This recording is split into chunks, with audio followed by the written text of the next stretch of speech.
Today, we have the privilege of interviewing Jed Diamond, PhD. Jed is not only a well-known leading expert on men's work, but he has been a friend of mine for well over 20 years, and it's a joy to have you on the show, Jed. Jed is known for his books, Male Menopause, Looking for Love in All the Wrong Places, The Irritable Male Syndrome. Had both of those books, or all of those books, excuse me, have met wide acclaim and have been translated into more than 18 languages. He is a member of the International Society of Men's Health and a founding member of the American Society of Men's Health. He can be reached at www.menalive.com. With no further ado, welcome, Jed Diamond. It's really good to be with you guys. Thank you. Well, it's really a treat. As you know, I mean, we've had Rick and I have had the good fortune of going out to dinner with you. I mean, you've known Rick much longer than with me, but let's just leap into this here. You know, Jed, you've been involved with men's work for 50 years. I mean, that's incredible. And what I'd like to just open up for our listeners is, can you share with us, how did this all begin? Well, it's an interesting beginning for me. It starts at Kaiser Hospital in Vallejo. And I was coaching my wife through the Lamaze childbirth breathing techniques for hopefully making as good a birth as we could for our first child. And after 14 hours of labor, they came to my wife and said, I think you're ready to go into the delivery room. And Mr. Diamond, you know, your job is done. You can go wait in the waiting room. And I knew the rules. That was back then. You know, fathers were not viewed as an asset. They were seen as probably somebody who would pass out, which in my case may have been a good rule. So I headed for the waiting room, but for some reason I couldn't go through the waiting room doors. I felt there was an energy, a feeling, almost a whispering of a voice that I felt was the voice of my unborn child, saying, I don't want a waiting room father. And so I just turned around, went back the other direction, pushed my way through the delivery room doors and took my place at the head of the table. And turned out my son Jamal was born shortly thereafter. And as they handed him to me, and tears, we were all crying at relief and beauty of a newborn baby. I made a vow to him that I would be a different kind of father than my father was able to be for me. And I would do everything I could to bring about a world where fathers were fully engaged with their children throughout their lives. And that really was the beginning of my men's work. And that was 50 years ago. My son Jamal will be 50 this month.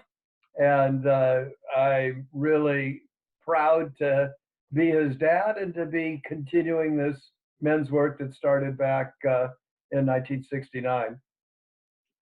Well, that's being a pioneer. I mean, back then, men really weren't as engaged, particularly being in the delivery room. So you were definitely a pioneer way back when.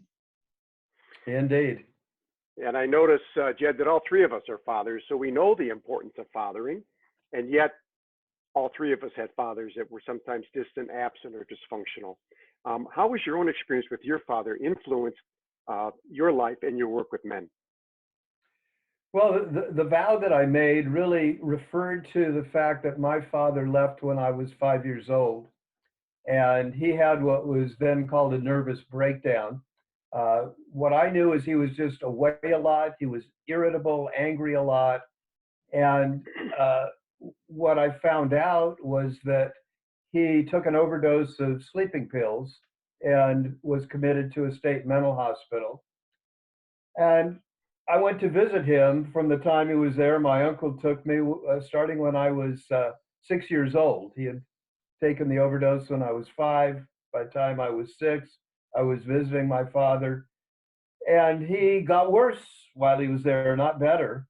And I really began to wonder what happened to my father, what had happened to me, and what could I do, if anything, to make a difference for other families.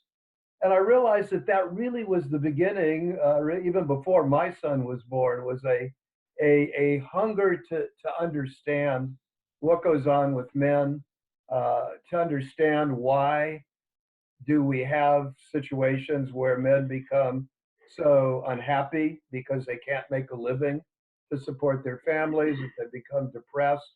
So that really became the impetus for, again, the work that's continued to weave its way through my life and inform all the work that I do with, my own family, with myself, and hopefully with a lot of other men who, like me, have had some kind of break or disruption or disconnection with fathers in our lives.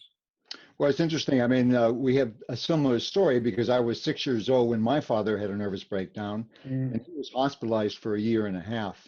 And like you, feeling this huge disruption in the family and a longing, kind of like I think there's a longing to really understand what was missing. And usually when we have our own children, we can says, wow, now I know what was really missing when when our children experience something quite different. I right. know, Rick, you've had a similar experience in terms of, the disruptions of your dad leaving or your parents also breaking up. Right, right.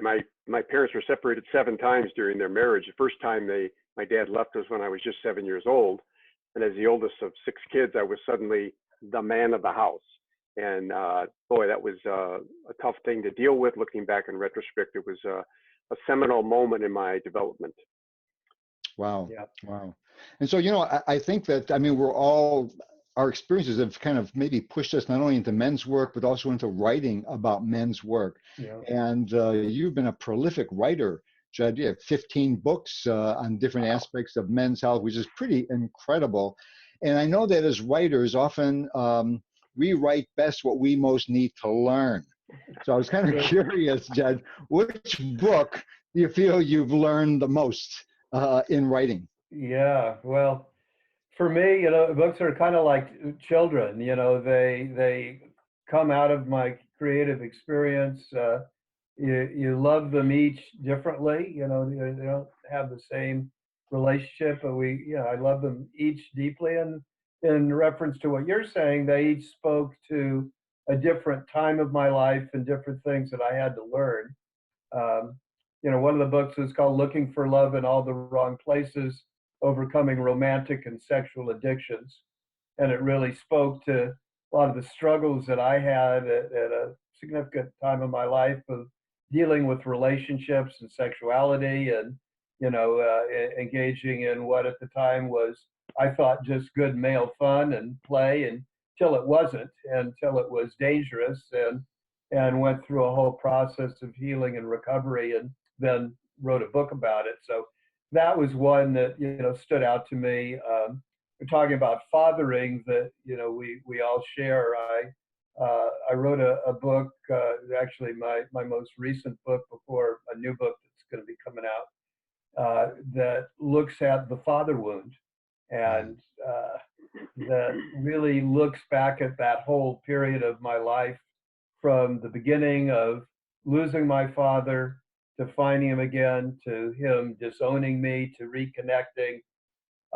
And it really then turned into both a memoir and a kind of a whodunit and what happened story.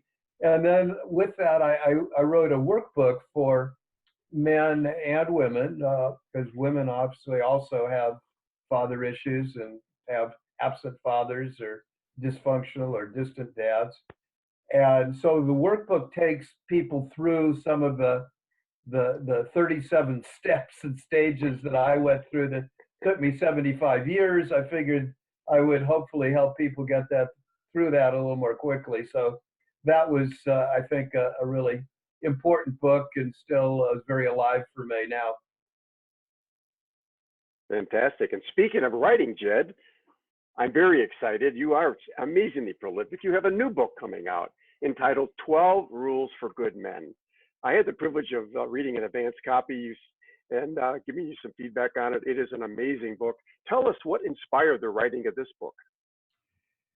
Well, it's unlike any other book that I've written in its inspiration. Just about as you discussed, that almost all the books previous to this one came from some inner desire that I wanted to explore, I wanted to learn. And this one had a different impetus. It started after the last book that I'd written, on my distant dad, healing the family father wound.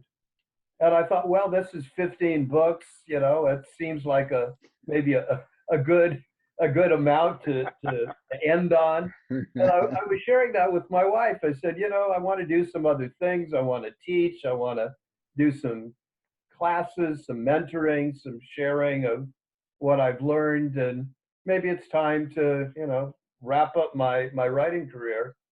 And for the first time ever, she had some opinion about what I should do about a book, because she's never suggested I write a book, suggested I didn't. She's always been very supportive.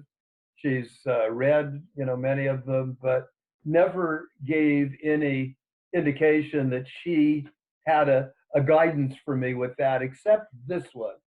And she said, I think you've got at least one more book you need to write. And she was very clear. She said, as a woman, we need to know really what men are like underneath the armoring, underneath the man box culture, the demands that so many of us are pushed into by our societies. And she said, you've devoted your life to doing men's work, and I think men really need more active guidance at this stage. You've done it for 50 years. Men really need to have some very specific lessons and practices. And so I thought about that. I always listen to her. I don't always, agree with what she suggests. But in this case, I said, I think this is right. And so I started writing this book. And the 12 rules came out of two notions for me. One was that I felt over the years that I needed very specific help. I got it from mentors, from friends, from men's groups I've been in, from some of the things that we've shared, and different aspects of the men's work. But I found that often there's so much confusion about what men are, who we are, that we really need some very specific ways of being guided. So the rules were my way of saying, all right, these aren't the only rules. They're not, the rules that everybody has to follow, but they really are the 12 rules that I've found to be most helpful in the work that I've done over the years. And so that became the core around which then the book was written. Yeah, one of the obviously one of your rules were breaking out of the man box, which is kind of a very big thing. So, I'd like to hear you kind of share a little bit about the man box and how we as men can break out of the man boxes. I know we all have these constraints, these beliefs about what we've been taught about men. But we have to break free of them. Otherwise, and I know as Rick and I have talked about, the key to breaking free is that we have choice. So right. That we're not going from one extreme to the other. We have a choice. So we can choose to be sensitive and we can choose to be tough. So we have a choice, but often we as men don't have choice. So share a little bit about how do men break out of the man box? Well, it's interesting to get to the man box concept. I realized I had to start with a question that my wife's kind of impetus led me to, which was, if I'm going to write a book about the gift of maleness that kind of looks at the essence of what it means to be male, my first question was, how old is maleness? Where did maleness begin? We know we've evolved from earlier forms of societies and hunter-gatherer cultures, and before that, we're primates. There's been writing about maybe we're the third chimpanzee. That we really are connected to the animal kingdom, and then all the way back. So I want to know, when did maleness begin? When did sex begin? I know if you go back far enough, there were unicellular, cellular, single cell creatures that reproduced by splitting in half. and made two sister cells. They're called sister cells when you read biology. So there were sister cells at the beginning, but when were there male and female that came together? And I found 1 billion years ago. So you need to go back 1 billion years to find where our ancestry is. And I thought that was wonderful that we have 1 billion-year history of maleness. And in order to, I think, understand what we think of as the man box, which are these more modern constraints of what we're supposed to do to fit a cultural demand of maleness, I think first we have to understand what's the essence of being male. And that means, going back all the way back to the beginning and giving us a sense of what's unique about maleness that's different from femaleness. Then I was able to look at, our more modern views of males being taught, as you said, you have to fulfill certain roles. And females have the mirror image of it. If men have to be tough, females have to be soft and gentle. And it restricts who we can be. And there's much that's written now and talked about with men about what we need to get rid of. Some people think we need to get rid of maleness altogether. We need to, have just humans. And I disagree. I think, evolutionary science tells us that maleness is here to stay, but the restrictions on who we can be, the narrowness that says we can't be a whole range of different ways that we express ourselves, needs to change. So rather than taking away and restricting and saying we shouldn't do this, we shouldn't be that, I think what you're describing is we need to add choice, not take away. We need to expand who we can be as males. We need to expand masculinity, not limit it, not tell men you shouldn't be this or you can't be that, or maleness is bad, or masculinity is destructive, or there's toxic masculinity. No, I think, maleness is inherent. It's biologically based in the same way that male elk are male elephants are male, all the way down into male plants are male and female plants are different. Right. So I think we have a whole direction that we have ahead of us for really expanding who we are and expanding the choices of who we can be. And together we can become, I think, the best of who we know we are, to create, as my colleague Charles Eisenstein puts it, the more beautiful world our hearts know is possible. Mm. Mm. So beautiful thoughts, Jed. And obviously Leonard and I agree with you 100%. Maleness is important, and we want a healthier masculinity being presented in the world.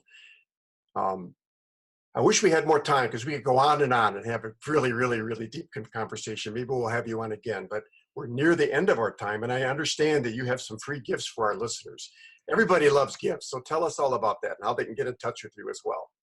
Well, I thought what would be the best gift, and I realized that in writing this book, there were so many kind of deep insights, and there's such I think a misconception about what it means to be male, that I created what I'm calling the Good Man Manifesto. And it really brings together what I've learned in 50 years about what does it mean to be a good man in today's world. Mm-hmm. So for any of your viewers, your listeners who would like to write me, they can email me at Jed, J-E-D, at menalive.com. That's my website, as you mentioned at the beginning, menalive.com. And if you email at Jed at menalive.com and put Good Man Manifesto in the subject line, I will be glad to send that to you. It's a very in-depth, annotated, the best of what I know to share of what I've learned, and I'm happy to share it with you and your listeners. Great. What a generous gift. Thank you. That's fantastic.